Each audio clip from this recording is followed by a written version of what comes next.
Hi, Healthy Bakers. Today we're making a pineapple upside down cake. So I've got all my dry ingredients in a large mixing bowl, 1.5 cups of flour swap, 3/4 cups of granular sugar swap, 1.5 teaspoon of baking powder, and 1/2 teaspoon of fine sea salt. And if you're doing this grain-free, go ahead and double your baking powder to 3 teaspoons.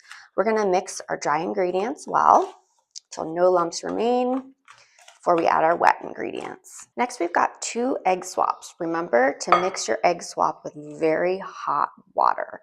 So 2 egg swaps is going to equal 1 cup of hot water and 4 tablespoons of your egg swap. Here's 1/2 cup of your favorite non-dairy milk. You can also use pineapple juice here. I'm trying to make this one the lowest carb possible, so I'm just using my plant milk. Next, we've got 1/2 cup of room temperature well-stirred butter swap. If you ever have trouble mixing your butter swap until it's smooth, remember separation is normal. Just go ahead and put the whole jar in a blender, blend on high for a few seconds, and you'll have a nice creamy butter swap. And finally, we've got 1 tablespoon of pure vanilla extract, and we'll go ahead and stir our wet and dry ingredients together. And I'm using the grain-free flour in this demonstration. I will show you what the finished batter looks like with whole grain so you can see the difference. The grain-free is always going to be thicker, a little more crumbly, and that is totally normal. It's still going to bake up great. So I'm going to mix this for a few minutes, make sure there's no more lumps, make sure my batter's nice and smooth, and then I'm going to let it rest for about 5 minutes. That 5-minute rest is going to help all the fiber absorb the remaining moisture, and the dough will noticeably change and thicken after that 5-minute rest. While our dough is resting, we're gonna prep our 9.5-inch glass baking tray. Spray it generously with olive oil or avocado spray, and then we're gonna sprinkle 1/2 cup of sugar swap in the bottom of the pan.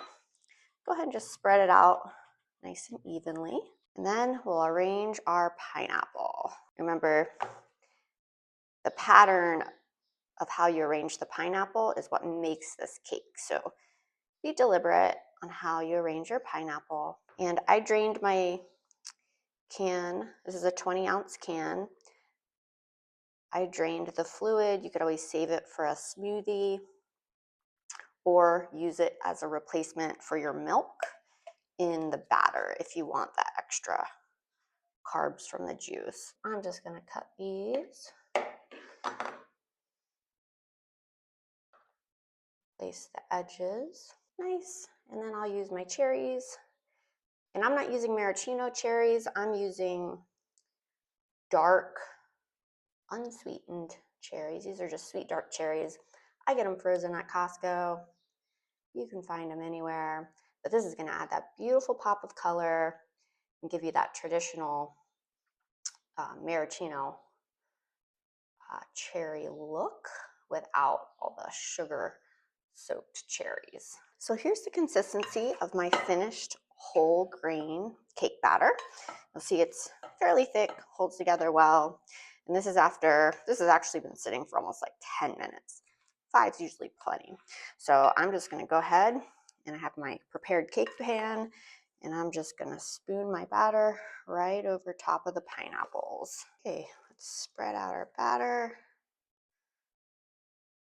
Careful not to disrupt your pineapples sitting on the bottom. Okay, I'm just gonna oil my hands a little bit and use my oiled hands to really press the batter evenly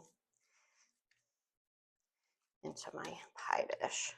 I've got the oven heating up to 350 degrees, and I'm gonna pop this in the oven for about 40 minutes, okay? You can see how different my grain-free batter is now that it's rested for 5 or 10 minutes. It's crumbly, it's thick, it's good though. And I'm just gonna sprinkle this all over evenly. Or the grain-free is gonna give you the keto, paleo version. It's gonna be the lowest carb. It's also vegan, gluten-free, sugar-free, non-GMO. Again, we want it to stay looking pretty, so don't disrupt your pineapples at the bottom or the sides. And this grain-free is going to bake at 350 degrees also. This is going to bake a little longer, somewhere between 45 and 50 minutes. We've got our grain-free pineapple upside down cake cooling and our whole grain. This guy baked for about 40 minutes and this one was almost 50 minutes. Okay, we've got our cake. It's been cooled for about 30 minutes. I loosened the edges with a dull knife and we're gonna flip it over. Should come out fairly easy, pretty.